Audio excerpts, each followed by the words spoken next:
I actually want to start with Koroponga, but however, Koroponga is coming into here too, but I was going to start with our Tute Mohuta and Ngati Tute Te Whakapapa, but this is actually still on the board for the last wānanga that I had with Korohe Warena's whānau in August, so we're going to start from here.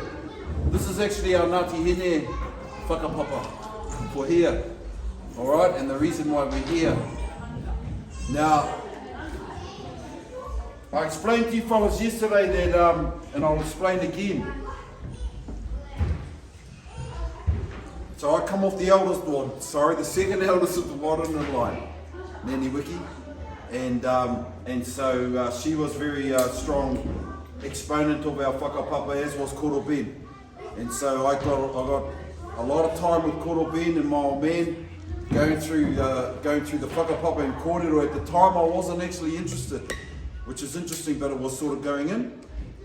And that was from about the age of 12 till about right into the mid-20s, and they used to drill this hami, this rangatawa Whakapapa, just relentlessly. And then I think I was sort of in my mid-20s, and the old man started explaining one of the lines of here, of the eldest, Pehi Manini. Oh no, sorry, of Korokepa, down to his son Tamamutu. Then down to Auntie Mary, married across to the Māriu family, and then down to Merle Ormsby, and then to Danny Ormsby, who was playing league with in my age, you know. And then I thought, what was that, Dad? He went, boy, your cousin is da da da da da. And it just sort of, I went, and then he went and explained, and then bang, it just started from there. So it's been a long sort of an apprenticeship, but one of the things that I have to do is share it. And so to have the opportunity to be able to come here and sit with you, the whānau, and be able to share this Whakapapa directly is awesome, because it's like releasing some stuff that's been in there for a long time and sharing it with our whānau where it should be, because it's our kōrero. It's not an individual, it's not to be housed in just one place. It's actually for us all. Some will house it to a certain level, like Cousin Petero and others, but then there's a lot of the general information that's for all. So let's start with we're going to start here, and I'm going to actually bring 3 key lines of Whakapapa down today, and I'm going to bring them off the 3 key wives of Tu Wharetoa as well. So I'm going to bring down the line of Tu Wharetoa and Paiki Tāwhiti, another line of Tu Wharetoa and Hine Motu, and this here is Tu Wharetoa and Tuira Roa. There's some dispute around our kuia's name. Some say her name's Te Uira. Our whānau from Kawero have got a big debate on with us over this, so we'll work our way through that over time. But so these two here, Tu Wharetoa the man, he comes down off our big ancestor Ngati Roirangi. Ngati Roirangi was the tōhunga of the Te Arawa Waka. From our understanding, he got off in Matata, mai I te awa o te atua, ki Tarawera maunga. He headed to Tarawera first, had a battle up there, put the old whale he fought, blasted him into the maunga. And they say it was him coming again in 1886 or whenever it was when that mountain blew. Then he made his way to Tauhara. From there he could see the mountains, and so he wanted to climb those mountains. He then, there's a lot of kōrero, I'm not going to go too far back to there because it's not the focus. But he was the first one really who came through. He met with Tia at Hallett's Bay up the road here, from our understanding. Tia went back around, died and is buried on Titiro Pinga, and Ngati Roirangi carried on up to the mountain. And the rest is history. When he's coming down off that mountain, he claims this whole area for Zuri, of which we are. And so when our Tu Wharetoa came back into this area, they were following the words of our tupuna Ngati Roirangi. I claim this land for my uri. And that's what it was. And so they came back to take that. So, Ngati Roirangi, tangi here. Ngati Roirangi, tangi here, tangi moana. Kahu kura, rangi tā kumu. Māwake nui, māwake roa. And then our big koro, who's above Tu Wharetoa's māwake taupo. He marries our kuia hāhuru, who's from over there, Te Hapu One. They're the earlier people of the Bay of Plenty area that came out on earlier migrations. So that was really the power, that was the strength to Tu Wharetoa actually boom straight into the whenua. because this Ngāti Roirangi line is actually the Te Arawa side coming across in as well. Right? So, Mawake Taupo and Hahuru. Hahuru's from up there around Kowero, and there's our marae up there that's named after our kuia too. Hahuru Marae, that's our marae. That's our connection, it's through the mother of our tupuna. And then of course they had Manaia. His original name was Manaia. I'll only explain this the first time. Next time we won't have to go into all that because we'll go straight down the line. Manaia was his original name, but over the course of his life, he actually did some wonderful deeds. One of the names that he was given was Tūwhareto Waiwai Rākau, and that was named after an incident where he actually had to carry his father Mawake Taupo to safety in the strength of his legs. Tūwhareto Kai Tangata is another name, Kai Tangata. And then, I know Cousin Petera will no doubt have some other names, but Tūwhareto I Te Au Pauri is probably the main name we sort of carry down today, and that's the name of our tupuna whare at Hirangi Marae as well. So, Tūwhareto and Tūhirero, they have a son, Rake Uekaha. Now, what's interesting as well is that our tupuna Tūwhareto never came here. And our kōrero, he never actually came here, even though we were Ngati Tūwhareto. But it was his sons, and then these mohopunas here who come to take it back. And did they what? So, Rake Uekaha, he has our tupuna Rereo. Now, Rereo was a very interesting tupuna of ours, a warmanga of the highest order. A warmanga, or they all were. He seemed to have a particular way about it. So, our understanding is, well, my understanding is from kōrero and research and everything, he came down here on 3 campaigns, from what I understand. He was actually a teenager on his first campaign. He commanded a tawa of around 100 warriors. Teenager. High lineage, you see. So he had his own crew when he come through, but his uncle Rake Poho. So Rake Poho was a brother to Rake Uekaha, but from another wife. Rake Poho was our tupuna over the back, Roto Aira, Kairo, Ngati Hi Kairo.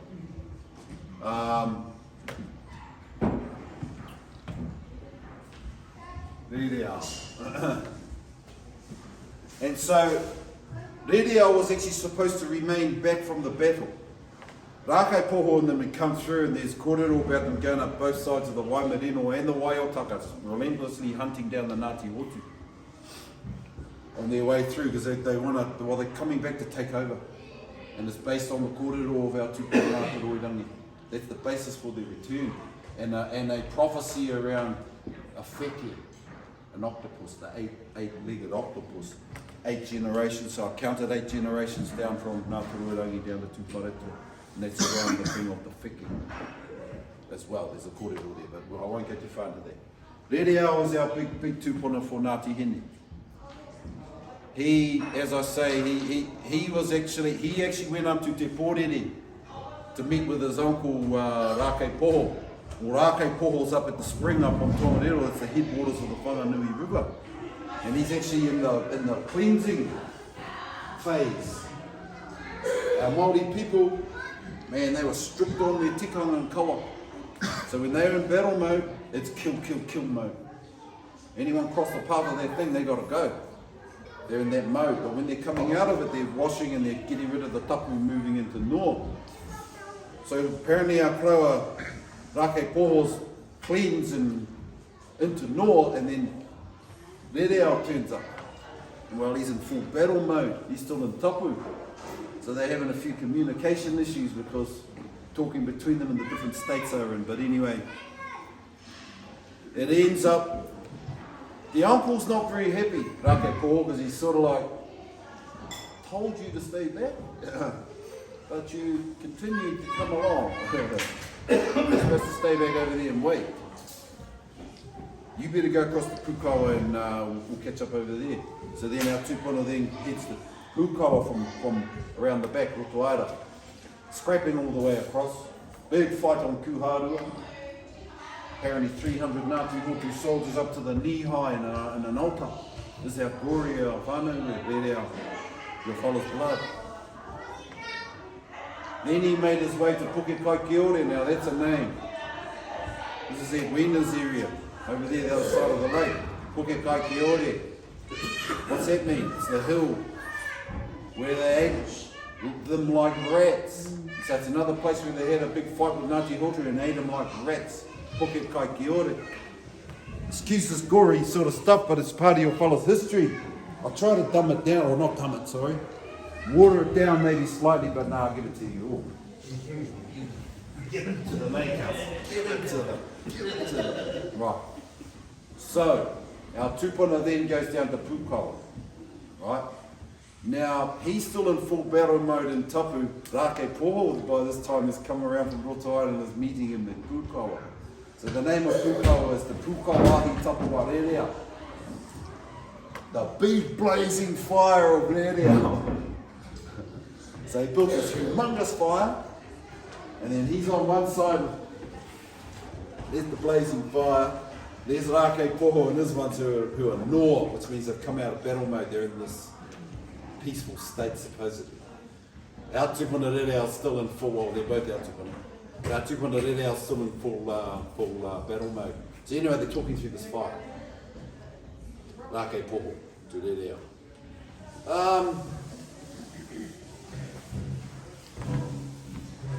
I thought I told you to stay back, boy. You were supposed to stay back, you were like the rear guard, but you come up and you know you weren't listening, and you know, really, boy, you should cop it, but you did a bloody good job. You did a great job. So carry on. Carry on across to Matohipo and go and settle the peace over there. Okay? So that was his job. From Pukawa's job was to make his way around, come over here, settle the peace with Papa Kereru Ma, who had the little pa just up the back here. Right? That was what he's supposed to do. On the way, throw someone off the Waihi Falls. What's the name of that person? Was it Waihi? Te Waihi, Te Waihaha off the thing? Yeah. So that happened on the way. When he got here, instead of peace, they went and smacked up, he went and smacked over the Ngati Hotu.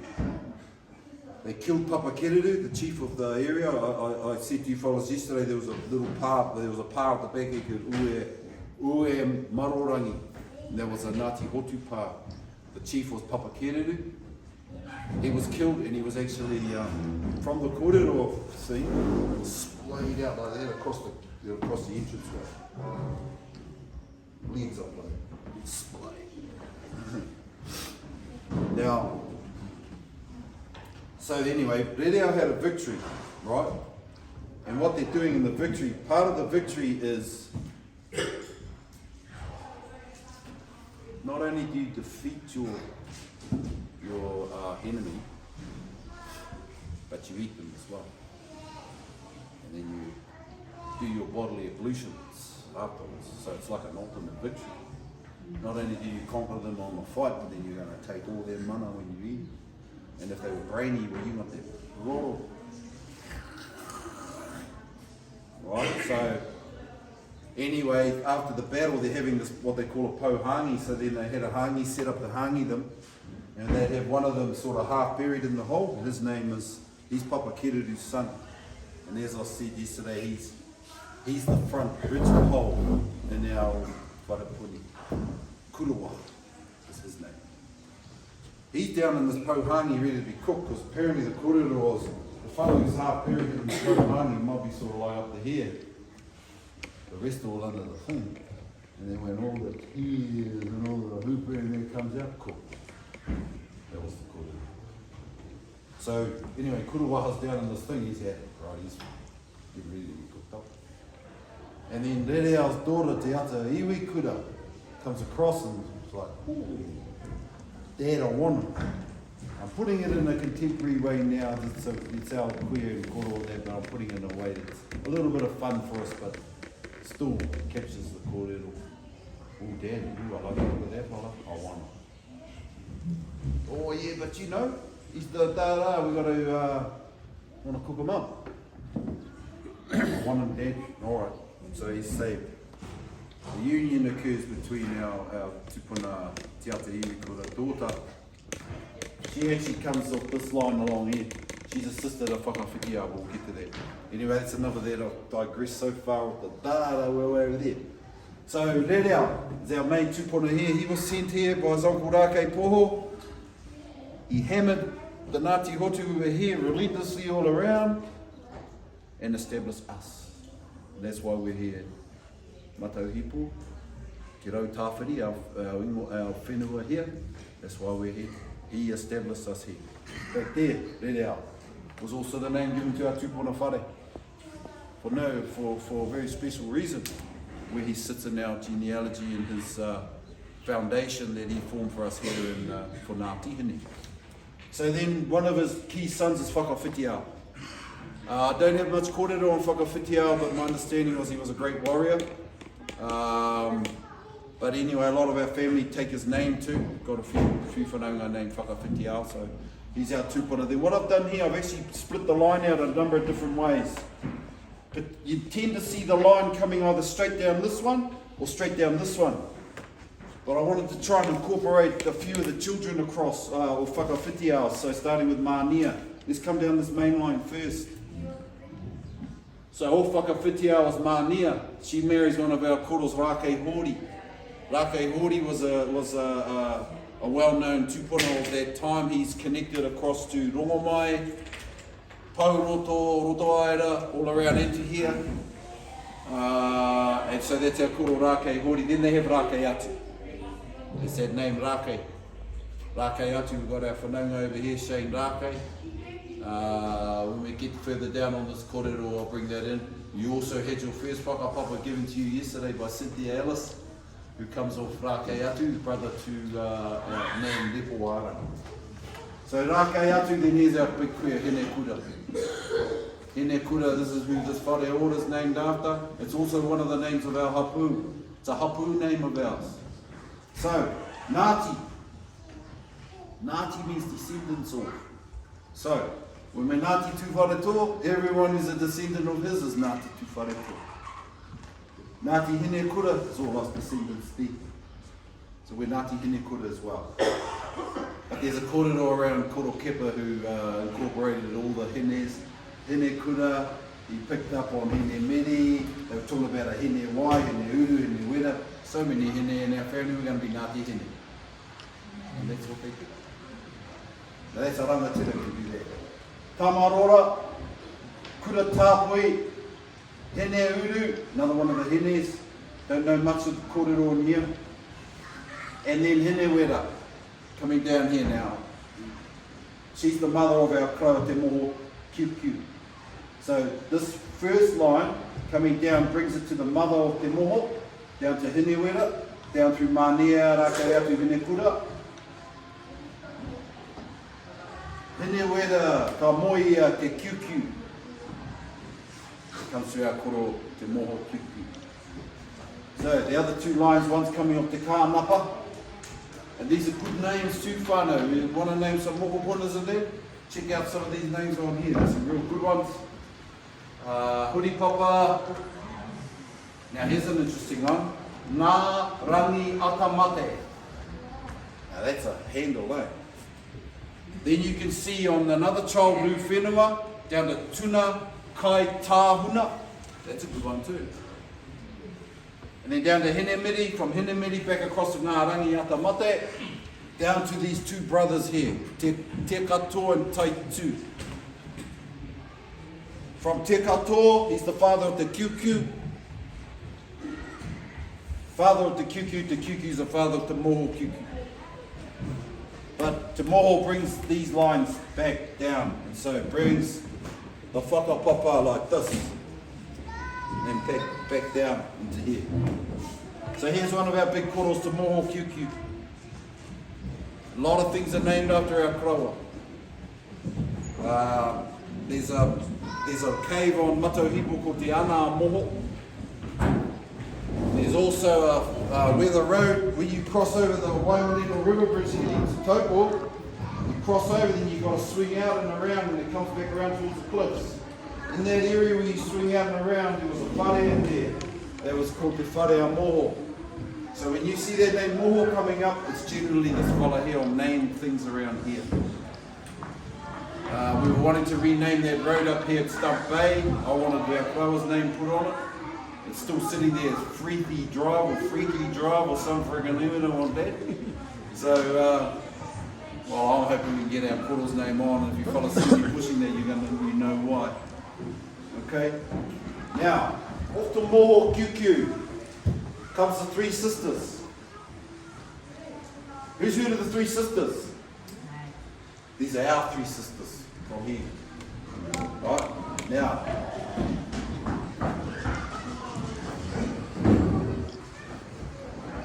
early on in my, well no, not that early, about 30 years ago, I actually asked this question, all myself first, and then the old man and them.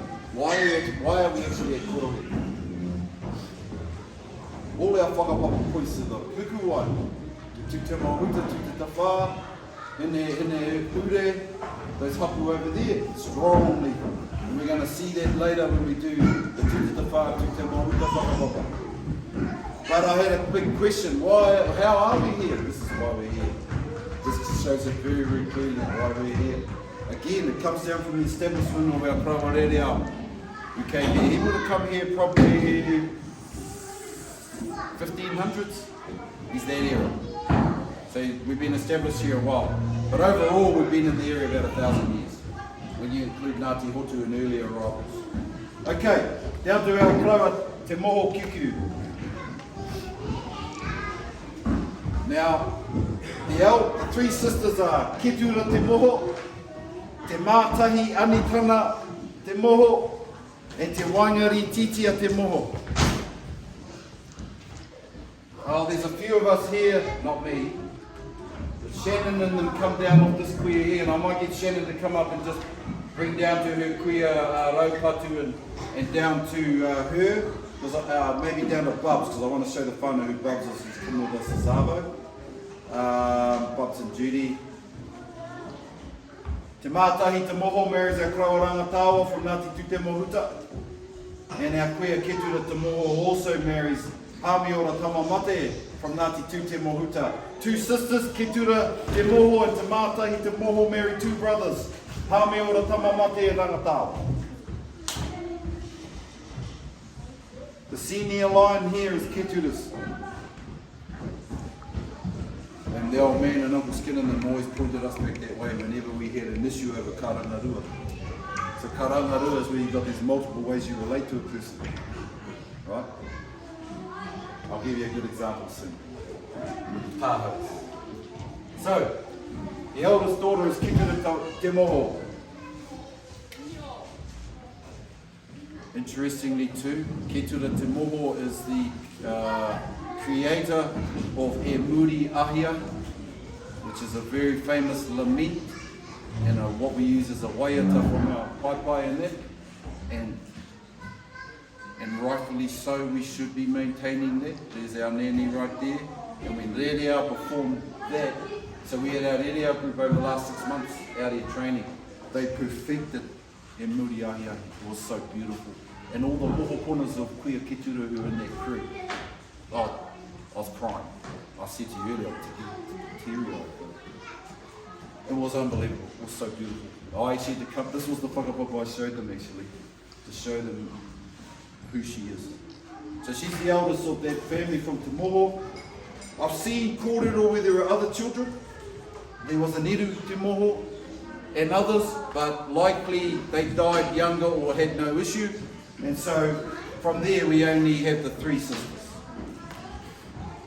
The first sister is where Korohe comes down. Korohe is a senior in our Ngati Hine Whakapapa. I told you yesterday that Nanny Ripple used to wear the pants and she's senior. She is because she's a generation up, but because of this, Korohe has it. Plus this is an elder brother to Rangatawa as well, but we'll get to that. So we come down off here, Ketura and Hamiora. They had 3 daughters, from what I understand, from what I've read. I I've been through the Māori Land Court records and picked up various whakapapa over the years, but only one survived, and that's Ngā Huia Hiro Tungane. Her other name is Tungane. She then marries Ranginui Tāhau. Alright? And that's where our Tāhau Tute Mohuta Whakapapa comes in. And we'll bring that down on another chart. So that's Ranginui or Hikurangi Tāhau. Now he is a son of Te Rangi Tāhau o Hopepe, who fought with the Kōti. And we're going to talk a bit more about that kraua too when we do the Tute Mohuta Whakapapa. Ranginui Hikurangi. Anyone want to be my scribe? Hikurangi. Right. So, our kuia ngā huia and our kraua Ranginui, they have quite a few children. The eldest is Kirikotu. She's the eldest. Don't ever let anyone try and tell you different either. Some of them want to say it's Kororangiawo, but that's not true. They try and bring the male line down as a dominant line, but nah. Oh. Kiri Kotua, she marries our koro Te Where, we Warena. That's where our Warena name comes from. That's our Ngati Tute Te Whā Whakapapa as well, and we're going to go through that too. We don't get time today, we'll pick some up tomorrow. So our kuia Kiri Kotua and kraua Te Where, and the name was, his father's name was actually Wee Warena. So his name was Te Where Wee Warena, but you know, they took different names. And then from there is Koroponga. So this Whakapapa has been drawn specifically for you fellas, for your whānau. Ponga Te Where Warena. Oh man, I'm going to draw that properly. My writing's not great. Ponga Warena.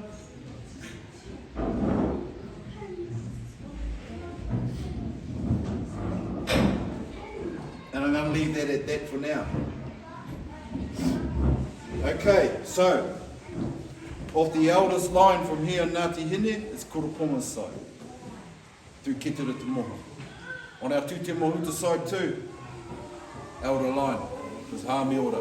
Hāmeora Tamamate is older than Rangatao when Nani Lepo comes down. So, from Ketera and Hāmeora, they had Ngā Huia Tungane Hiro, marries Ranginui Hikurangi Tāhau, son of Te Rangi Tāhau, and Ngai Kiha Te Raukura, our kuia. The eldest daughter, Kiri Kotua, that's us, Kiri Kotua Hā. Ka moi ia Te Where Wee Warena, ka puta ko Ponga Ma.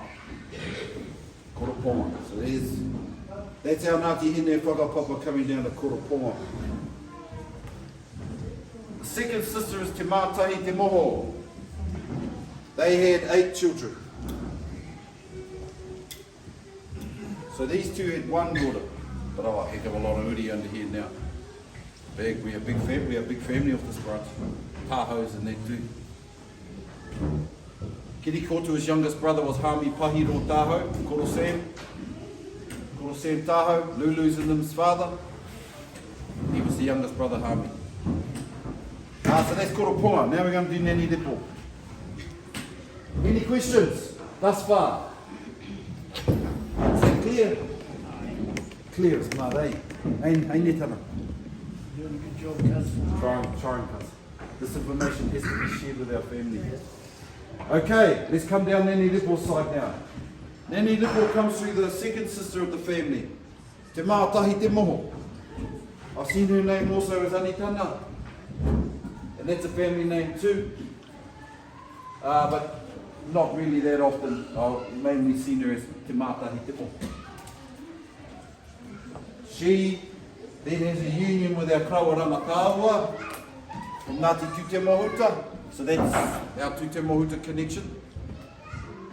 Oh, and we got it over here with the Tāhaus and that too, but this is, you know, these two Ngati Hine sisters married to Tute Mohuta Rangatira. Okay, so from Te Mātahi Te Moho comes Whiri. Of this family, there's 8 children. The eldest being Pehe Manini, 1. Then Te Warurangi Aho. Kepati Ahu is the 3rd. Our kuia our kuia Hurihi and Ngāhi Raka is next in line. There's only 2 sisters in this family, Pehe Manini and Hurihi. Then there's some debate over who comes next, but Ngāhoro, from my understanding, then Perepi, then Whiri. Whiri te Kōnui. That's your fella's grower. And then the youngest was Rāwhiti.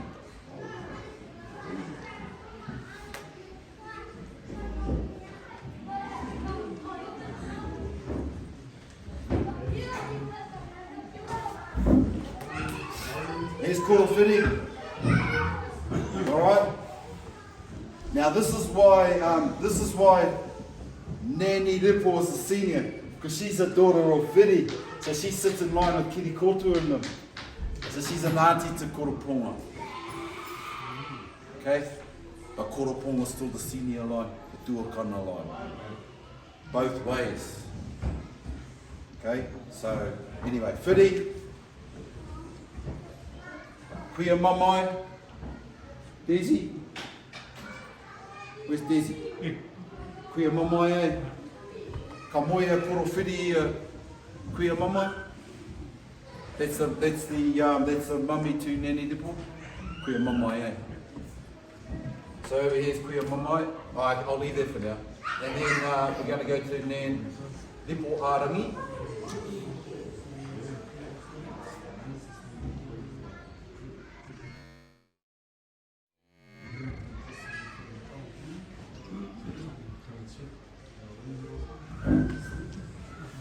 You see, that's where Nene Ripple sits. She sits up in this, so this is my great-grandmother. Oh, our great-grandmother on that side. And then there's Nene Ripple in her line, her reanga, her generation.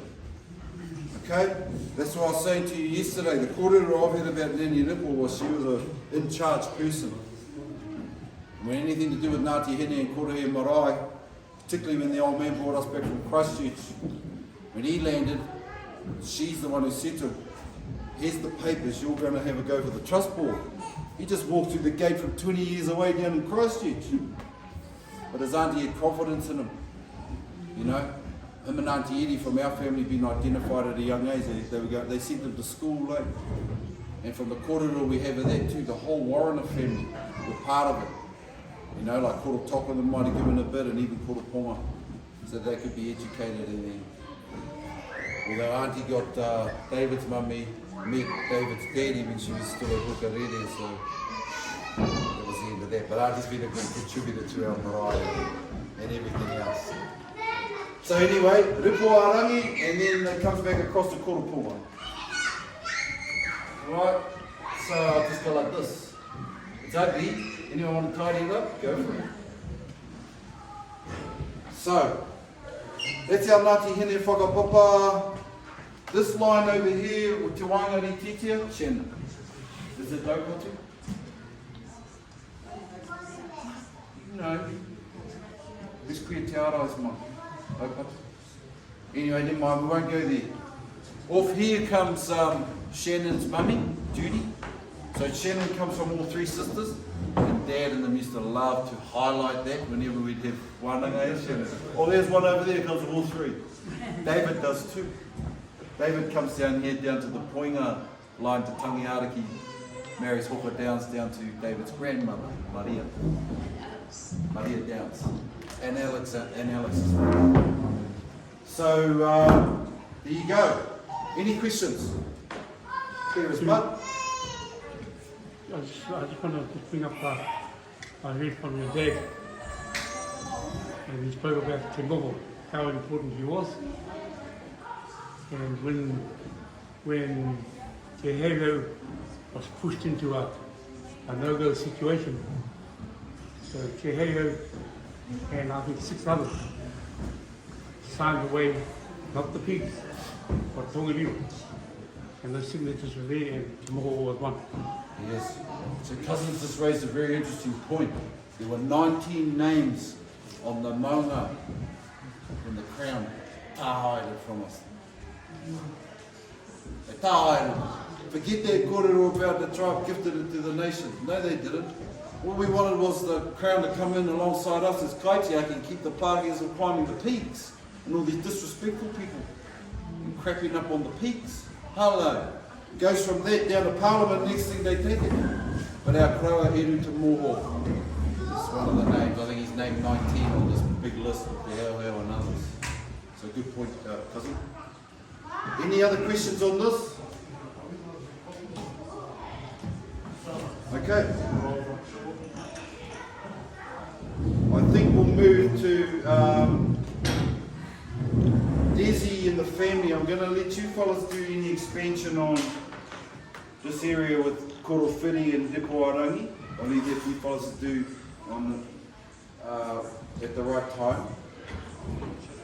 What I'd like to do now is actually bring down Koroponga's, the other this Tahoe side as well, down from Ngati to Te Mohuta and then to his father to Pere to Ngati to Te Kapa. Is that okay? You want to take photos? Anyone want to take photos? Go for it. Take some photos and we're going to move on.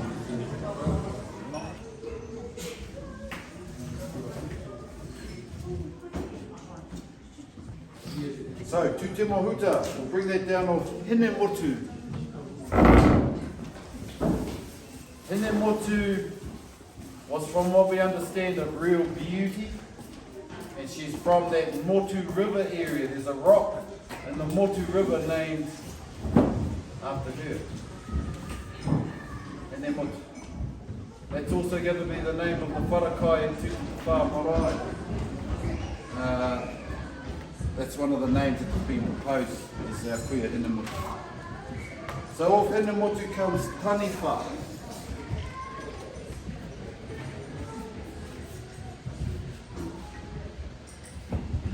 Who wants to be my scribe? Someone help me. My writing is crap. Or is it okay? Ka wai?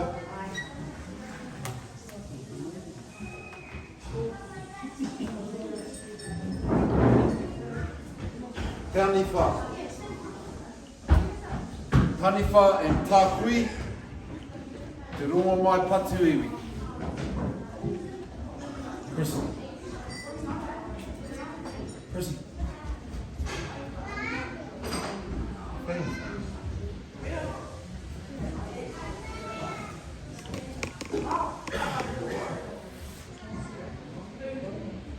Rongo mai patu iwi. That's a good name, isn't it? Patu iwi.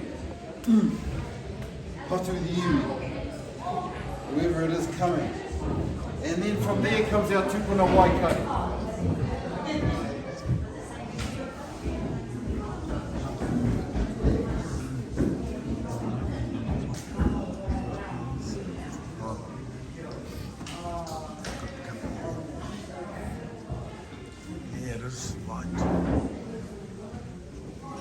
And our kuia pare mōkai. That's a very important union. And off them comes our tupuna pākira.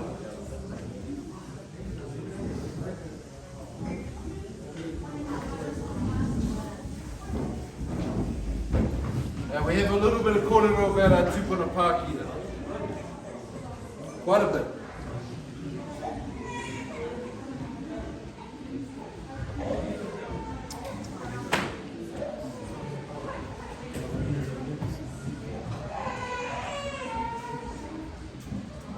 And then he marries our kuia Hine Aro.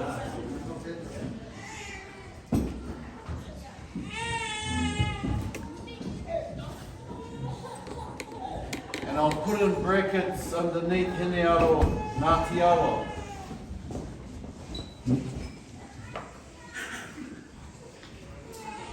One of our connections back to Ngati Awa. Hine Aro's sister Hine Mihi marries our tupuna Tūte Te Whā from Rotoaira. And has te rangi. So Pākira and Hine Aro. Now Hine Aro's father was a man by the name of Te Manuka Tūtahi. Te Manuka Tūtahi, you Tūtahis like that?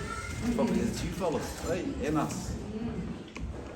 He brought his daughter Hine through for a union with our Korohe Pākira. And when he came, he actually coined the first pepeha of this tribe, called Tauhara te Maunga, ko Taupo te Moana, ko Ngati tūwhare tō te iwi, ko Pākira te Taueta.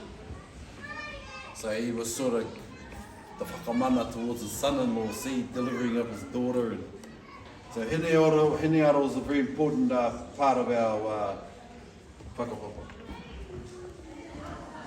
Pākira is also the name of our whare, our marae at Waikahanui. And he was the rangatira of his time, Tauhara Mountain, for that Hikuai area. Pākira was the man. I've heard various stories about him. I've heard that he also fought in battles in Tauranga Moana and other places. I think that name's come through. Some of our Tauranga Moana kin can probably confirm that name Pākira, but that's from our cousin Ngati Ward. So from there it comes down to our tupuna Tute Mohuta the first. Tute Mohuta Tuarua.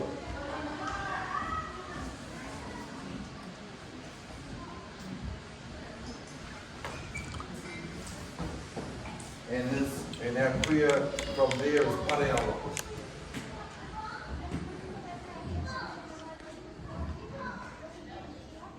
My understanding is Pareawa comes down of Kurupoto, but she's connected and back into our lines anyway.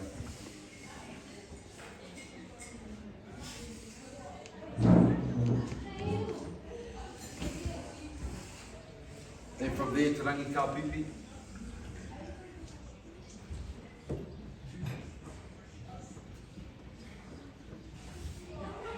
Oh, this printing's not bad. Te Rangi Kapipi. And then from there, Tupuna Tute Mohuta the second.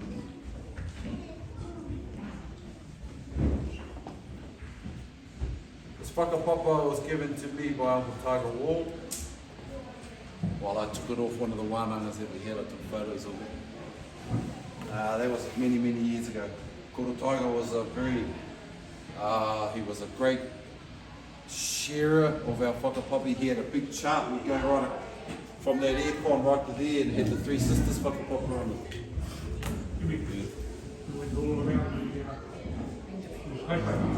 Yes, and when we had the centenary, he had it right across that Manuhiri shelter. So, Tute Mohuta the second. Now this is interesting. This is where Koroponga again comes down the senior line. So Tute Mohuta the second, he has two wives. His first wife is Mokai. Geez, I hope I can fit it in, tickets. Mokai, and his second wife is Kino. Now these are the only ones we know of issue, you know, that of which we know of issue.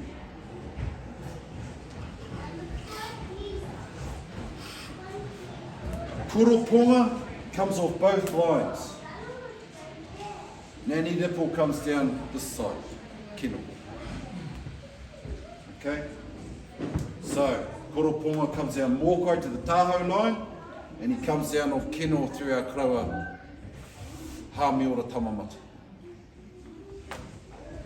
Right, Mokai, down from Mokai is Tuatara.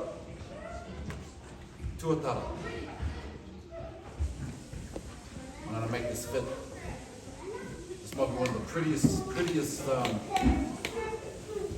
whakapapa charts you've ever seen. I'm going to try and make a real nice writing. Tuatara. And then from there, from Tuatara, there's a number of children. The first being Te Rangi Tahoe, the first. He's Taniwha. Tuatara. So off Tuatara comes, there's three children that we see in the Whakapapa. They probably had more. The first one was Te Rangi Tahoe, the first, of which there's debate. Some say he had no issue, but some say he might have had a kid and then no more issue. So he was the eldest of Tuataras. The next was Te Oinga.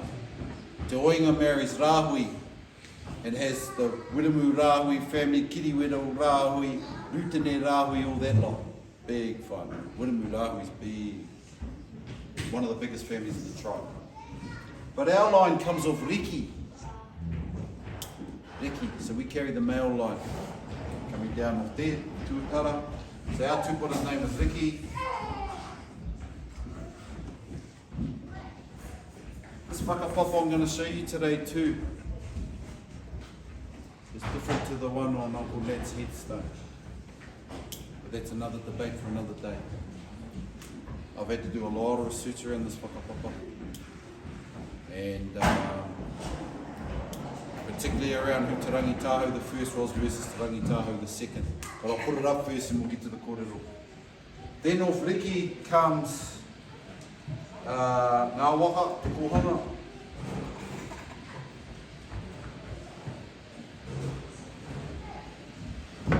Now Ngā Waka,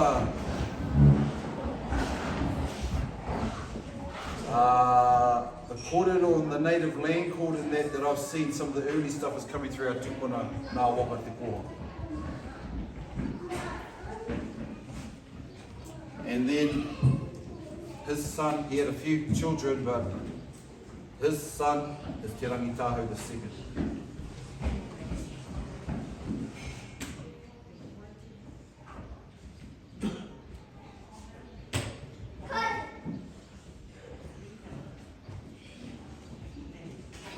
Te Rangitaho 2. Okay.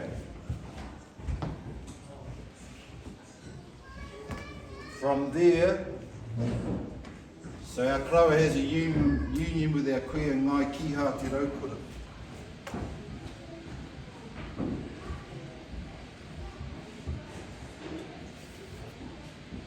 Just this name Ngai Kiha Te Raukura, I'm just going to highlight something about this kuia. We've got photos of her. She's actually lying out the front of a raupo whare. There's a photo of our kraua Taho reclining on the ground like that in front of this raupo whare. And then there's another photo of our kuia, she's got no shirt on. She's beautiful too. Dark. Really beautiful, really shapely as well. Anyway, Ngai Kiha Te Raukura. She had a child prior to meeting our kraua Rangitaho the second. Ngai Kiha Te Raukura. She had a child with a whalahona, Ngai Kiha Te Raukura. She had one daughter with a whalahona and her name is Ngāmo. Ngāmo was Korokepa's last wife to whom he had children. Kuia Ngāmo, so that's another daughter. She's from Ngati Tahu. Ngati Tahu, Tuwharatō, Ngati Rangi Nui Hukua. So I'll put Ngati Tahu in there, not Ngati Tahu in the South Island.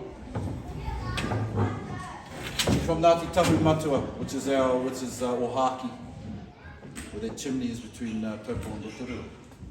Then down off there comes our kraua Hukurangi o Ranginui. So off Ngā Waka, he had a number of children. One of my understandings is Te Whare is a brother to Rangitaho the second, and others.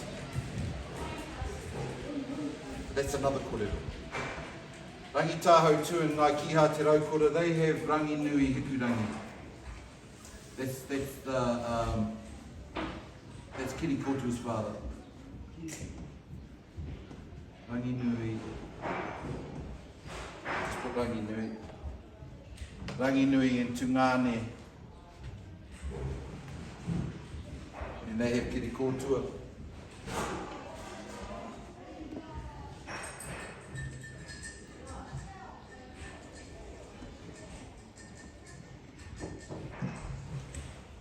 Bonga.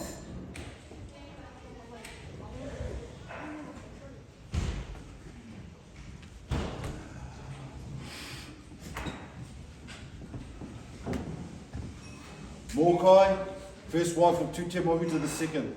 This is actually where our hapu name is coming from. Ngati Tute Mohuta. Ngati Tute Mohuta, all descendants of Tute Mohuta 2, brings out both sides. And they acknowledge that in our whare 2.2, they've got po for each of which generation? Here. They've got one for Taho, Tahoe's a very respected man in Ngati Te Mohuta in our history. Te Rangi Tahoe the second is, he was the one who fought with the Koti.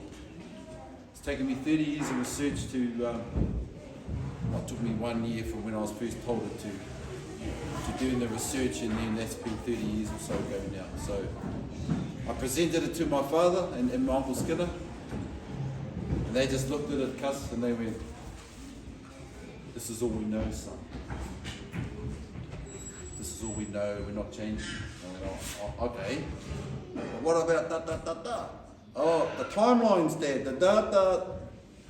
Well, this is all we know. This is what we've been told from our mother and our nanny and blah blah. We're sticking to it, but in your fellas' time, you fellas can tidy that stuff up. Thanks very much, Dad. Left it to us to tidy up, but we are going to tidy it up. Okay? We're going to make it very clear.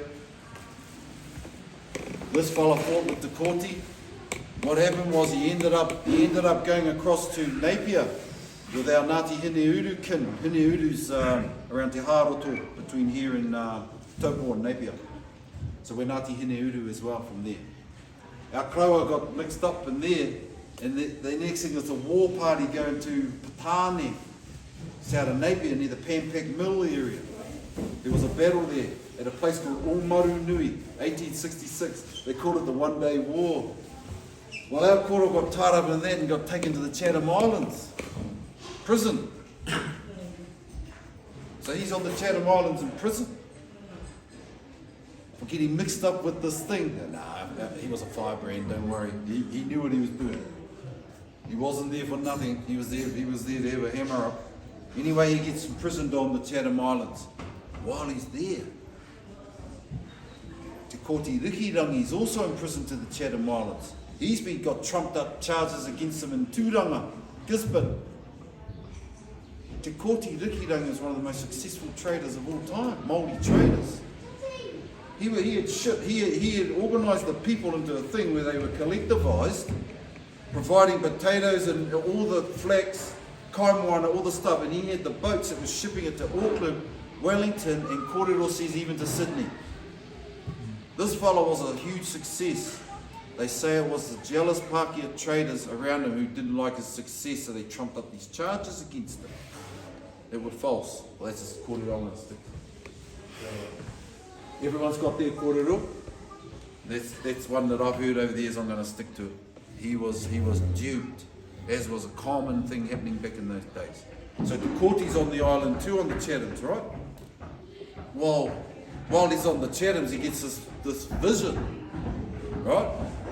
They say he had TB, and it was the TB, but I like it was definitely a vision. And I think it was one of the archangels, someone come down to him and actually gave him these instructions. And so one of the things that when you pray, man, they pray for a long time, man. It's a standing hand. La ringa too, standing hand. Anyway, our kraua forms this union with Te Koti Rikirangi on the Chatham Islands, right? They become bros. The schooner comes in with the supplies coming over from New Zealand. They think, So they take over the schooner and escape. So our kraua Tahoe and others who are on Chatham's imprisoned captured this boat and sailed away. Apparently too, when it was pulling out from the shore, it was sort of struggling, there was no wind. I saw a bit of a documentary thing on this, but the boat's sort of staggering to get out of the thing, and they want to get away, back to the mainland and all that. And apparently there's this old Māori fellow on there, and he sort of was a bit thing, so they chucked him over. Next thing the wind picked up, and they landed at, someone might be able to say, it's on the East Cape anyway, might have been Rongo Whakaata or somewhere in there. Te Koti wanted revenge. They went into Matawai, they killed a few people there in other places, and that started the guerrilla war of Te Koti and the crown, and our kraua was at his right hand. He went everywhere with him. Our kraua was apparently 6'4" and weighed about 20 plus stone, 23 stone they say, but they used to run everywhere. So he was super fit, but big and could deliver. He had a stone patu called Totoringa. And he actually had a thing on his concussion, throw it and it would come back. He don't like it, just whoa, smack, dead. So he was a warrior and he was on the trail. He then came through here with the koti. So what happened with the koti, I'll just touch on a bit because this is quite a well-known tupuna of ours. As I say, Ngati Tute Mahuta, he's the man. He was actually the one who secured our rights in the lands over there in the Tauara Middle and that for Ngati Tute Mahuta and for us. So he's a very important man in our history, but he has a colourful history too. So I'll just share a little bit of it. So they had been zigzagging through the Uruwetas trying to get away from the government. They have this battle at Ngātapa. And that's where my Biddle Kraua was fighting for the crown. And my Kraua got awarded a New Zealand Cross at the Battle of Ngātapa. They got away, they escaped down the cliffs, but they zigzagged through the Uruwetas over probably a 2-year period. And the Tūhois were getting smashed relentlessly. The crown actually would go through smashing, and then it got to the point of, like this ain't working, sorry for my language, this ain't working, we're going into a scorch and burn policy, and that's exactly what they did. In other words, you go to a village, you just burn it. You just burn them out. All their crops gone, starving. That's what they did. And it was our own people who did it. Because it was all kupapa, all the army were kupapa by then. So the Te Arawa Flying Column had a field day in the Uruweta. They'd never been there in their history. Rangi Wewe he had got so far around the Whaiti, but they never got right to the core. But when they armed up during the land wars, they got the march right through to Ruatahuna, right through to Waikare. First time in their history, a lot of them. Some of the stuff I've read. So this fella here, he ended up up here to Porere. So what happened was the Tūhois said to Koti, man, you gotta go, bro. We're getting smashed. And so they had to pop out. They popped out around Murupara and they made their way to Ōpepe. Now at Ōpepe. There used to be a redoubt at Ōpepe. A redoubt is an outpost. There's a bush on the Napier Taupo Road. As you're heading up the Napier Taupo Road, you go past Ōpepe Farm both sides of the road, and then there's this bush heading up a long straight. That's the Ōpepe bush. The army had a redoubt there.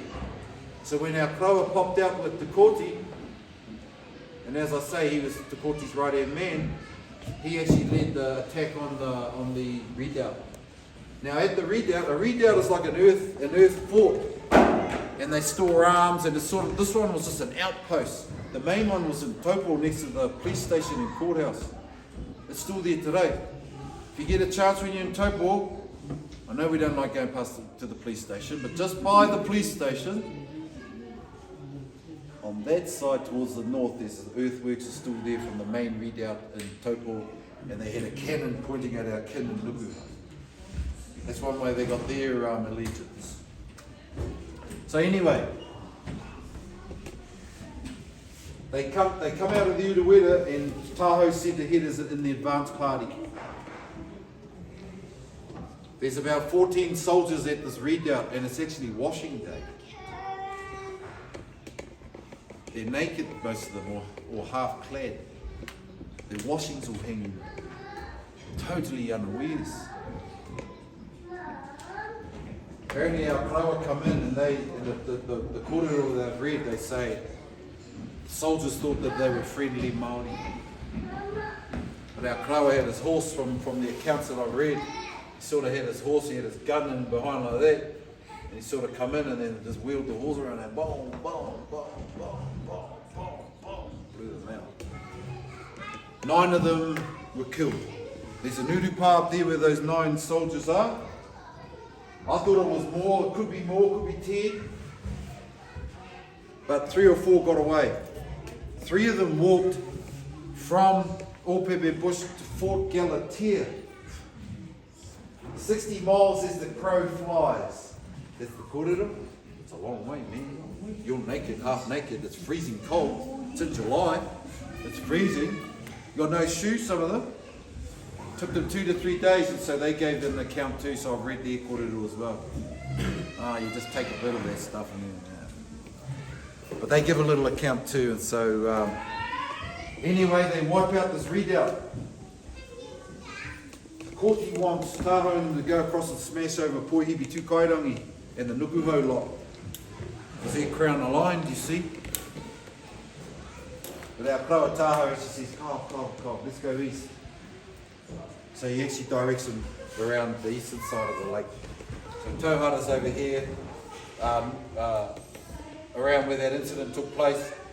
The Koti wants to head across the Nukuhau that way, but Tāhau brings them this way. And they come down past Waitaha Nui and around the eastern side of the lake. Tāhau had also sent word ahead to our kin to go just head for the bush. So they went straight through at Waitaha Nui. The whānau had already been pre-warned. They'd been pre-warned right down the line. But at Hātepe, they got to there and there was an old fella there, Hona. And Te Koti goes, you know the rules, bro. When we go into any man's country, it's their job to dispatch of any people there. Tāhau goes, I'm not going to do it. That's my whanau. So Tāhau just carried on. Now there's a couple of versions. Some say Tāhau turned around and left Koti, but the predominant view, in my view too, he carried on to Te Pōrero because we have kōrero of him up at Te Pōrero in the pā with the Koti. So they made their way down the eastern coast. They killed Hona at Hātepe. Our Kraua wouldn't do it. They had a fight at the Tauranga Taupo mouth, the river just up here. About 18 people killed apparently in that skirmish, they call it. Then he's heading to Te Heo, see? He's making his way down this eastern side. He wants to head across to Waihi village to Te Heo, to ally with him as his ally. But on his way around, he comes around and he's coming past near where the Tukanu powerhouse is, and he looks up on the hill and there's this big Union Jack flying up on the hill, and it's my mother's kraua, Hare Tauteka. Well, he's flying a Union Jack. Him and his brother Te Here Kiki, that aligned themselves. Te Here Kiki, I think, is gone by this time. But that aligned themselves with their whanganui kin, and so with the crown. They reckon this Union Jack was about the size of a car. It was huge. It was up on this humongous pole. And his cousin Te Heo was down there, he looking over this thing going, what the? But Kazi, you see, he did his thing. Te Heo did his thing. Te Heo was in a quandary. His cousin Potatau, or not Potatau, he's gone by then, but Tāwhiao and them had just been confiscated huge swathes of their land in Tainui by standing up to the crown. And all around us, Tūhois, everyone, we've been hit. So, Te Heo was in a quandary. His natural tendency was to fight the crown. He did it. He'd already done it with our Mania Poto and Tainui kin. He'd already done it. He'd shown where his loyalties lay. They were with the people, with the Māori people, tribes. But he was in a quandary because, shit, if I do that, if I go with this fellow, then, man, it might happen to me what happened up there. 1.25 million acres from what we understand at Tainui Whenua, the best of it, the Waikato Valley, which they had already developed. They were incredible traders too. Here's a little sideline on Tainui. They had developed their lands. They had wheat fields. They had flour mills. They had flax mills. They were producing all the kai you could. They had orchards. They were exporting to Sydney, perhaps even Melbourne, but definitely to Auckland, Wellington, key markets around New Zealand. This was a thriving people in that Waikato Valley. And this had been done after the treaty and all the, like the farming techniques had come out and all that. Our people in Tainui were thriving, but it was the greed. The greed, they could see it and they wanted it. So it became one of the greatest asset transfers in history. Basically it went from straight across to the sea. And now all the big families up there now, all the wealthy families, the names are still there. But anyway, I won't go too far into that. So Te Hauheo's in this quandary, so he doesn't want to receive Te Koti. He's sort of like, shit, do I, don't I? He wants to, but he's in this quandary. Anyway, our kōrero suggests that he did join him and was in the pā at Te Pōrere at the final battle. So Rangi Tahoe was in the pā there as well. They got overrun. My mum's Korohe Marae actually led the two-fighter tall forces straight through the middle and just carved straight over the top. And that was revenge because Te Kooti attacked them on the hill with the flying flag. They sent a little party up there to go, bro. So Te Kooti's party is Rangi Tahoe, I should like. So I say, Dad, son, they're going uphill with these old muskets. Poorly armed, you know, it's foraging around for food, they're going uphill. Up on the hill, Mummy's side. Mummy's side, oh. Mummy's koro thought, I'm going to align with the crown because I'm going to get paid.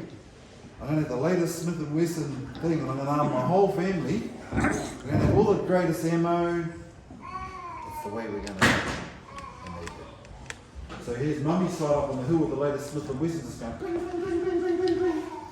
So anyway, they got pushed back. They had this big feed at Moirangi. I don't know if you've heard this called it or Petera. 2,000 pigeons and 3 fatted cows. That's in some of the kōrero that I said on that. So anyway, they had their last battle at the Pōrere. Our Korohe actually leaves that battle with Te Kooti and follows him around. They say they get to Pairo at some stage and our Korohe makes his way home. Now remember, he's a rebel, so the crown want him. They want him. He's killed soldiers. He's killed all sorts. They want him, but he gets a pardon. He gets pardoned in the 1870s and then becomes the man when it comes to the court in 1886. He gets our land for us. Alright, so he comes from rebel to, I won't say angel, but rebel to, oh man, I'll put it that way. Okay, Ngaki Hātero Kura, our Korohe Rangi marries our kuia. The name? Tungane, or Ngā Hui Hino. Tungane. And then has our kuia Kiri Koto marries the Whire Wiwara.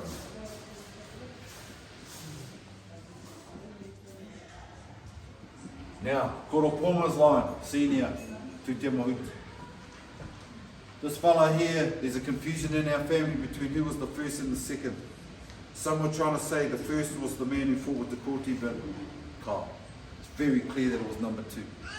And he was the one representing in the court too in 1886, so all that kōrero comes through. He even says in the court minute, I was actually on the warpath when this court sitting happened at Oruanui in March 1869. I would never have allowed 6 hapu into the tauhara middle, that's what he said. So he got his way in 1886, he scaled it down to 4. Tu te mohuta, tu te tawha, hene ure, e te urunga. Those are the 4 hapu that were awarded all the tauhara middle, and because of that, you'll see our names across all those tauhara middle blocks, right across. And it's because of this Paua's work in the court in securing our position. He went from rebel to us losing everything, to coming out on top. Now, how's that for a story? Alright, that's that side. Now let's come down to Kino. Now, of Kino, are there any questions? This might be enough before lunch too. No? Good. Right, let's come down of Kino. This side we're going to show you both Koroponga and Nene Repo. So Kino comes to Awhina.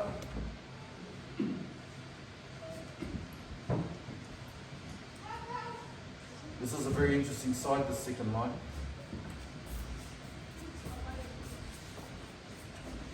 Rangi Tuno.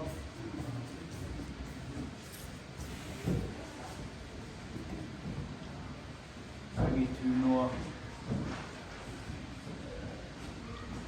So you fellas come from a very famous rebel.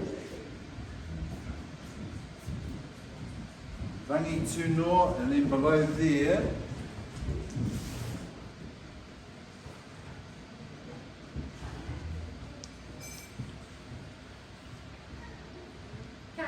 yeah. Question. Yeah. Te Rangi Tahoe, the second, where is Te Rangi Tahoe the first? He's a brother, older brother to Riki. Ah. I could show him there, cuz, but it was too wide. So Te Rangitaho, the first was the older brother, Te Riki, sister Te Oinga, Mary's Rahui. It's all that lot. That's the Ngati Hine Rau Hine Ure mainly, Whanau. And then, yeah, he's an older brother to, and then Ricky is the younger brother. So we bring the male tārewa line. Yeah. So that's the koroponga. Now, off Rangi Tūnoa, they have a number of children, but I'll bring it over one more because it might be a bit long. Kapua.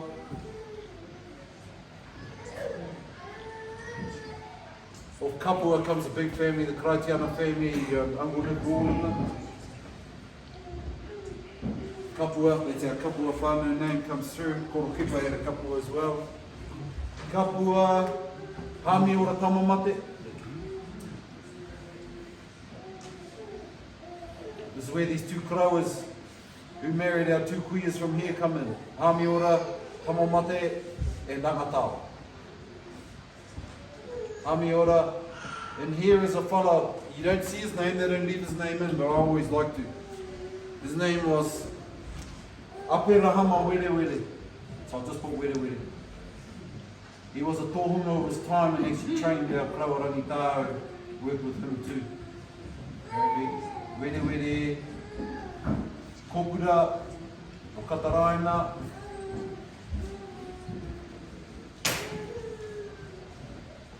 and Ngatawa.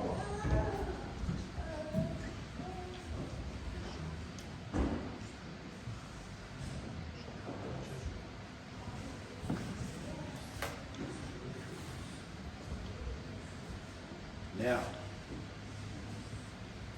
these five are all represented in their own po. Oh, I don't know if they've got where out, but they've all got a po each in Pakita, Whare Tupuna.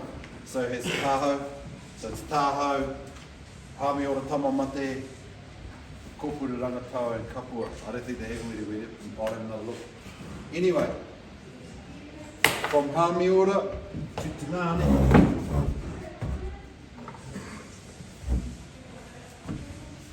So from Hami ora Tamamate, I'm just going to do a little broken line down here to his daughter. Tumane. Okay? So this is where I said the two, where Koroponga comes down both sides. He comes down this side to his Taho line, to Ranginui, and then he comes down off the Kino line as well through Rangituno, Hamiora to Tungane. So he brings back the two lines. Again, Koroponga, very senior, Whakapapa here and there. Then off Rangatawa comes Neni Repo. Korowhere.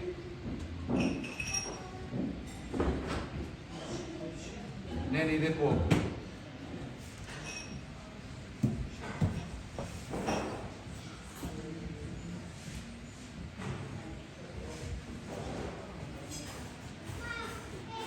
Okay? So, Nani Repo comes down off Rangatawa, Korowhere, down to Nani Repo, and then Koroponga, both sides of the two te mauta Whakapapa, both of Mokai and Kino. So that's actually not a bad story, that's actually quite a, that's not bad, and that's specific for you folks. Now of Kōpura comes the Grace family. So all these Te Rangis and Grace family and Tūrangi and around, they're all part of this. They come with Kōpura to Whare Kaihu. And then of course like Simon, Hawani Simon and them come through there. There's a tupuna there called Rapa. So that's our two te mahuta whakapapa. Any questions? Simple as, eh? Long-winded, I know. But, you know, it's just sharing kōrero on the way, because one of the other things Korof Ben used to say, he actually taught us to start from the bottom up. He said, yeah, you get up there, but he said, start from you, start from your mother and father, understand who they are, then their parents, understand who they are, the great-grandparents. So I got out to the great-grandparents, and then I got a little bit up, but it's taken a while. It's good to know the kōrero behind now. It's not just a name. It's not just like me sharing this stuff about Tahoe. That means more. See, it's not just a name. You've actually heard a kōrero about what he did, his deeds. He was a warrior of high repute and a big man to smash heads.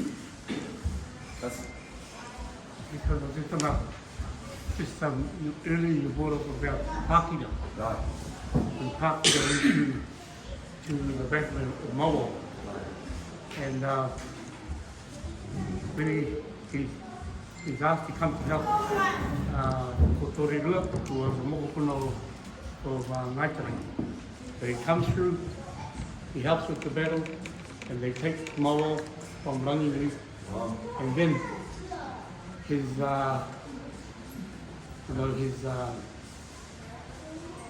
what he got from that was a wife who was a Ranginui. She had the Mototo. Mototo is a little island, two little islands off the Mount Beach. Yes. The closest one to the beach itself. That's Motuariki. Yeah, Motuariki, but the next one over, Mototo. So he lived there with the Ranginui wife. They had 3 children, and then he left to come home. Right. And that's all we hear. Yes. So cousin just gave a very interesting kōrero about a tupuna Pākina. And I'd heard a little bit through knowing he popped up in Tauranga Moana. Cousins just confirmed he actually had a Ngati Ranginui wife and had 3 children to her there, and then came back here and probably then hooked up with Hine. So our Korohe Pākina was visible in battles over in Tauranga Moana. So I'm going to leave that now. That's as far as we're going to go with this one. You're welcome to come up and take photos. I think, what's the time?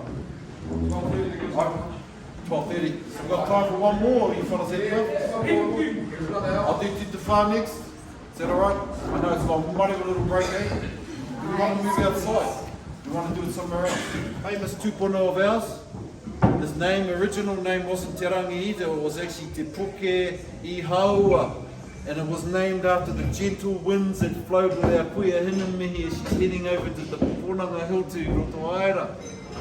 Te Puke I Haua. From what we understand, he was involved with a battle over at Waihaha, the northwestern end of the lake. He was only a young boy at the time. And we had this is where the battles with Ngati Raukawa started. They started well before his time. There was many battles. Ngati Raukawa to the north of us, predominantly centred around Tokoroa, but Whare Puhunga was where our Krawa Te Ata Inutai came from, Whare Puhunga. And so we're all Ngati Raukawa's two whare through this particular union here, Te Rangi Ite and Waita. Now there's a battle site just over here. It's the saddle between Te Matau Hipo and the cliffs. There's a place in there called Te Whakaangiangi. That's where this great battle took place. Te Ata Inutai with a powerful force of Ngati Raukawa come forth to give us a hiding. And as part of these previous incidents that had happened before, battles where we'd smack them and they'd smack us, it was like this constant revenge cycle. Anyway, he brings a powerful force. They get all the way to here. That's a long way in. The two whare toa, eh? You get over here to Korohe nowadays, there's another tribe coming in, man, you come to the heart. You shouldn't get here. Our tutu mahutas in the Nukuhau should have taken care of them. But nah, they got hammered. So anyway, Te Ata Inutai brings a war party through, and they have this big battle up over here. I'll just go back previously to when Te Rangi Ita was a boy. His name was Te Puke I Haua. Apparently he was in the canoe at a battle that was happening over in the northwest end of the lake. A warrior came out to kill him in the canoe. He's only young, some say between 10 and 12 years old. This warrior come up and went to kill him, and he's a young fellow. He just picks up his paddle and sort of like raises it to the sky. Ki te rangi. Raises paddle. Ki te rangi. Ita! Kills the fella. Te rangi ita. That's one version of how our tupuna got his name. It moved from being Te Puke I Haua to Te Rangi Ita, a very famous ancestor. He's at the battle over here at Whakaangiangi. He's one of the young chiefs. He drops Te Ata Inutai, the leader of the Ngati Raukawa. It's just here. I want us to go there after we come back from Rotoara. I want us to actually drive to the cliffs and have a little kōrero before we come back here. So Te Ata Inutai, he goes down but not dead. So he's wounded, and then he sort of ceases the battle. You like the way I sort of had my own little touch? He ceases the battle. Who dropped me? So he wants to find out who put him down. Apparently all these wannabe warriors come out and go, it was me. Nah, it was me. Nah. It's a bit of a line-up, apparently. I don't know why they do that, auntie, but there's these fellas like, it was me. No, it was you. I could tell by your teru. And so the peace was made between our people here, Ngati Tūwharetoa and Ngati Raukawa. From that tātou pounamu, tātou pounamu is where they make the peace following the war. It's likened to a green stone lintel across the door, like a threshold on the door. So you're stepping from war into peace. But when you're moving from there to there, there's a number of things that occur. Intermarriage is one of the first. So Te Ata Inutai gives his daughter Waitapu to our kraua Te Rangi Iti. They have 8 children. Now, and I haven't seen too many draw the whakapapa up like this because I managed to sneak the 8 children in quite tidily like that, see? So the eldest is Parakao. Basically, she was a very well respected, she was given the Western Bays, more or less, the whole west side of the lake. That's the mana that she carried as the eldest daughter, and she was held in very, very high esteem from what we understand by her love, by her father and mother. The queen. She was a queen of the family. Te uru kai Hine, I just seen a kōrero on my phone just then. They're trying to say that our kraua tūtawha killed her. Perhaps. But we'll do a bit more research on that. So te uru kai Hine, te piu ngātai. My mummy comes off there as well. I think she comes off here too. I think mummy comes off just about the lot. Te piu ngātai, tōreiti. Now, interestingly, while Tarangi and Waitapu were having children, these 4 daughters come. Parakawa, Te Uru Kai Hine, Te Piu Ngātai and Tōreiti. And they reckon our koro's like, yeah, that's all right, but where's my son? Oh, that's good. No, I love my daughters, but I need a son. I need an heir. That was this thing.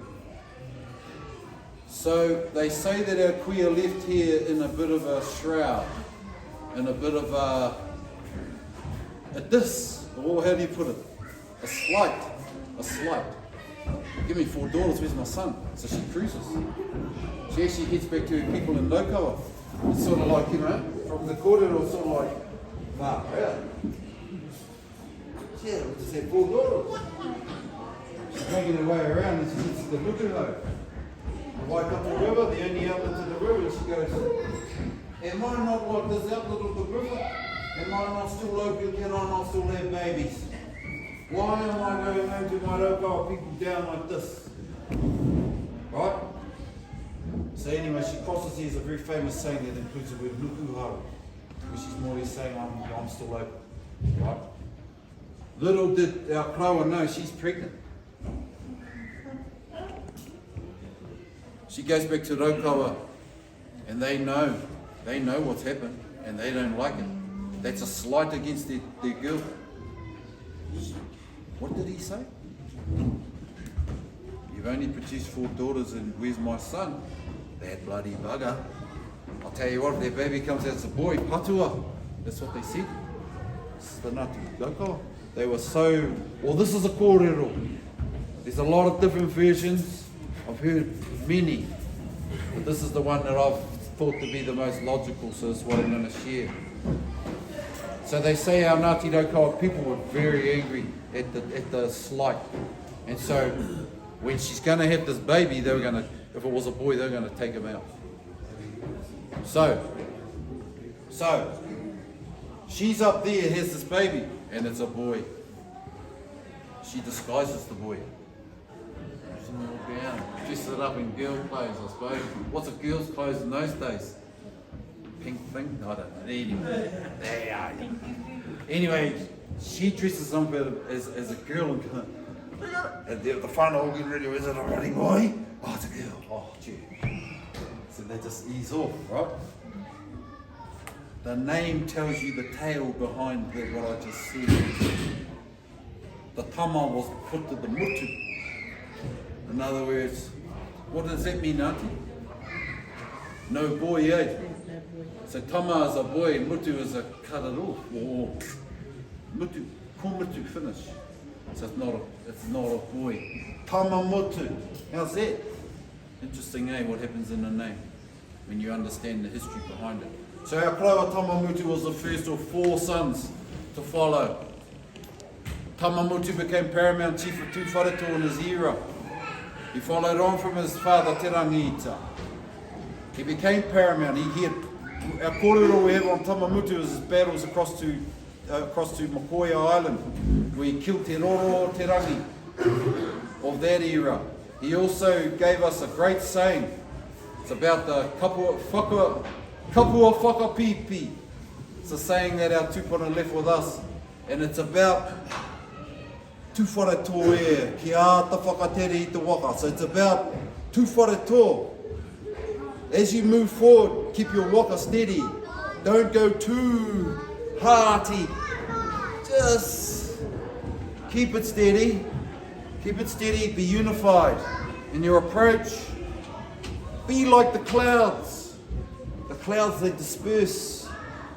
But in the time of need, they come together under one big cloud, the kapua whakapipi, particularly in times of war and defence and whatever else. That's that great saying that our tūpuna left. So that's Tamamut. They then went on to have Mananui Rua Kāpanga, who Auntie talked to you about earlier. Ngati Mananui, we'll come back to it, Auntie. Ngati Mananui at Pukawa, the name of our whare over there is named after our Klaua. My understanding, his name was given by his kuia Hine mihi from Ngati Awa, and it was to do with a bird that had flown in with one of the tūpuna on the back or something like that. Auntie, did you want to add a bit more? Yeah, I understand. I understand that Mananui Arua Kāpanga, his name, Waikapu didn't want his name to be a tūwharetoa name. She had another waka and it was a Te Arawa waka, Ngati Awa, Te Mātātua. And that's where his name comes from, Mananui Arua Kāpanga, from Te Mātātua waka. Our connection for Mananui is over at Tolaga Bay. And at the wharepuni where Hine te Hammers, right in front of their doorway at the wharepuni is a big bird, a green bird, Mananui Arua Kāpanga. Yes, so that's where that one comes from. Thank you, Auntie. Hi. So Mananui, big bird? Yep, Mananui. big bird. Mananui Arua Kāpanga, named by his kuia Hine mihi from a Ngati Awa name. Mere mere, and then Tū Te Wha the second, and that's the line we're going to focus on. I know I've got a bit long-winded here making our way across, but it's not bad though, it's quite well laid out.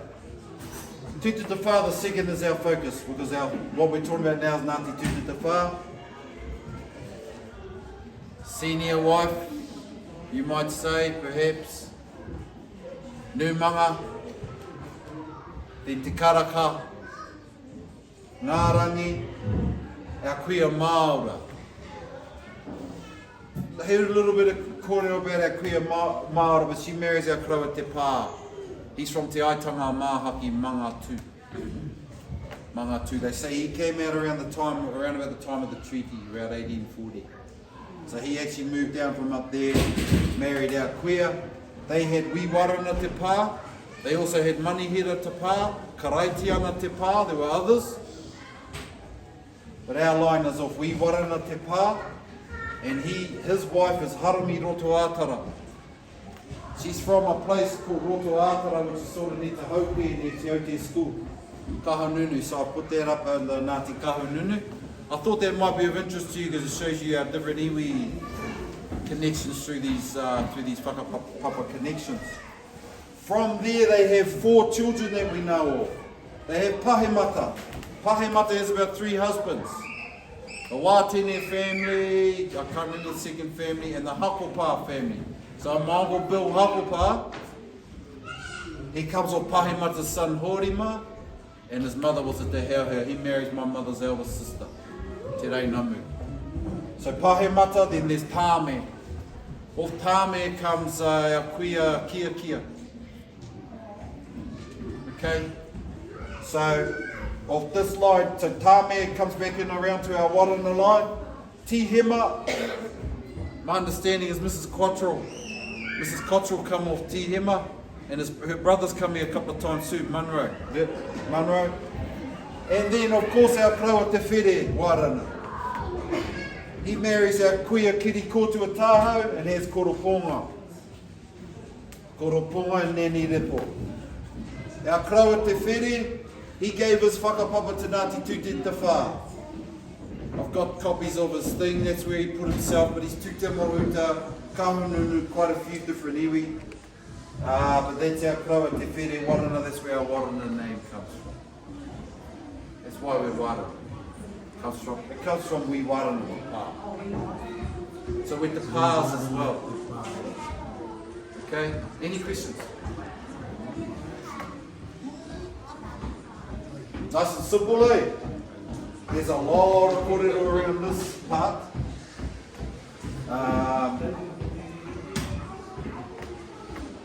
Any questions? Because lunch is out. I'm going to leave that one up now, okay? So you fellas can take your time on that one, take photos. I'll just leave it on the board now. See how some of my best handwriting, check it out. Look how cleverly put all those 8 children and all that, eh? You like it? Cousin. Yes.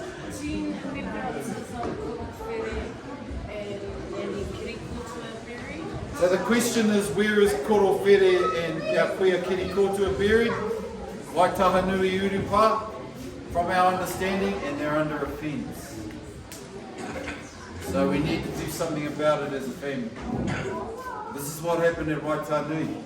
There was a laneway where you could get out to the lake, right next to our Urupa on the southern side towards Korohe Marae. That should have come back to us. Instead it went to the homeowner next door. And from our understanding, some of our graves are sort of in under this thing, of which our understanding is Korohe Where and Ngati Kiri Kotua are as well. Now, that's not great. It's not great, and we need to fix it. But more that we need to put in there is where they are as an acknowledgement, because we are a big family. Come off these 2 big whānau now, and so we need to know, we want to get it right in our nene koroa, it's Wataha. Any other kōrero before we break for lunch? Kia ora whānau, good night, we're talking about Te Hauke, we've got one of our kin here, the Timu whānau I'm talking to now, and David did Timu over here, so they are on our Ngati Kahununu side, Te Hauke, and connected to this Kraua here. We're not related. Oh, yes, a little bit, but that's all right. A little bit, cuz, but that's all good. It's all good. Any other questions? All right. No. Are you able to share this kōrero with Tite Tapa? Yeah, I'm working with. Are you working with them? I'm involved with them. Because they don't know that. So what I wanted to reiterate again is that we've been copping a lot of pressure over our Tūte Te Whā Whakapapa in the Hikua. Okay? So now I'm involved with Tūte Te Whā, and I'm going to keep going. So I'm going to be following our koro. Okay? And I encourage you all to as well. Please come to Tūte Te Whā Marae whenever you can. That's my marae in the Hikuwai, where I'll put myself. Korohe is the principal marae, but in the Hikuwai now it's Tūte Te Whā. One or Tuko over the back. But I encourage you all to, we're Pākehā, we're staunch, Tū Te Mahuta, no question. But Te Te Whā would really love the Warena whānau there to be supporting them. So if there's nothing further, I'm going to leave that, and then I'll just hand it to Rayson if you've got anything to say, or the committee, before we wind up. Pretty clear cut, whakapapa, eh? Like I say, the stuff up we got. The gold that you're capturing here, that's the gold. Because that's the stuff down that we don't really know. So, kia ora tātou. Lunchtime is it? Let's have lunch. Let's have a quick lunch. Clean up. Let's everyone get in and clean up. And then we're going over to Rotoaira. We're going to go over to the site of where Te Rauparaha did his thing. And we've got Bob Smith coming with us, which is Shannon's uncle. He's one of those big guns I was talking about yesterday. And we've got cousin Peter Hallett coming over too with the all that. So we got some big guns coming today. My little pop gun will be in there shooting a few little darts. But we're going to have a wonderful afternoon over at Rotoaira. My intention from there is that we come back to back over towards Whakaangiangi and the cliffs. We're going to have a kōrero there because it involves Te Rauparaha as well. But also about Whakaangiangi, and we'll point that out and we can come back. Take the play. Kia ora tātou. Enjoy your lunch.